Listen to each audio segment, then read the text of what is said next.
दिवाळी पर्वाच्या आपणा सर्वांना शुभेच्छा.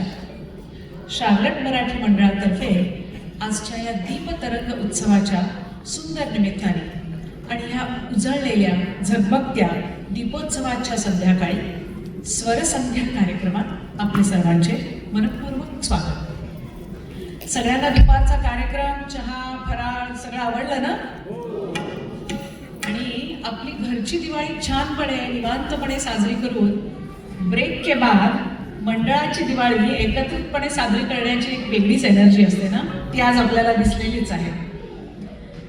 दिव्यांच्या प्रकाशात मन उजळून निघतं आणि सुरेल स्वरांच्या झंकाराने या उत्सवाला अधिक रंग चढतो. चला तर मग या सुरांच्या दीपांनी आजची संध्या उजळूया आणि साजरी करूया स्वरांची दिवाळी, संगीताची महफिल. आजच्या या आपल्या मनमोहक संगीतमय प्रवासाला सुरुवात झाली आहे बासरी वादनाने, तेही मधुर आणि प्रकाशमय राग हंसध्वनीमध्ये. हा राग म्हणजे निर्मळ, तेजस्वी आणि आशावादी. हंसध्वनीचा स्वरसंयोग जरी साधा असला तरी त्यामधील भावविश्व अत्यंत गहन आहे. तो आनंद, भक्ती आणि पवित्रतेचं प्रतीक आहे. जेव्हा ह्या रागातील सुरांना बासरीचा श्वास लागतो तेव्हा प्रत्येक स्वर जणू प्राणवान होतो, कधी मंद झुळकीसारखा तर कधी स्वर्गीय नादासारखा. दिस बासरी was presented by Ashutosh Derasari. Please give a big round of applause. Thank you, Ashutosh. Thank you very much.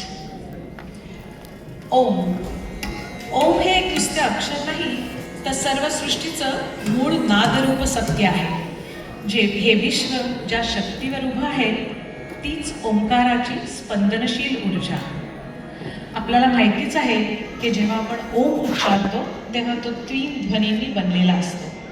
अ, उ आणि म हे 3 ध्वनी अनुक्रमे सृष्टी, स्थिती आणि संहार या शक्तींचं प्रतीक आहे.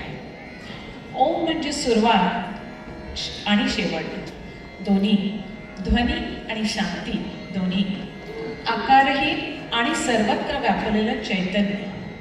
म्हणूनच परमेश्वराचं ओंकार स्वरूप म्हणजे तो प्रत्येक अस्तित्वात, प्रत्येक श्वासात आणि प्रत्येक नादात असलेला दिव्य स्पंदन. तोच सत्य, तोच चेतना, तोच आनंद. ओंकार स्वरूपा हे त्या अद्वैत नादाचं चिरंतन शक्तीचं स्तवन आहे. संगीत आणि भावना यांचा सुंदर संगम असलेलं हे गाणं आदरणीय सुरेश वाडकर यांच्या मधुर स्वरात आणि भावभक्तिपूर्ण आवाजात मूळ रूपात साकारलेला आहे. ह्या गीतातून मनाला लाभते ती शांती आणि समाधान.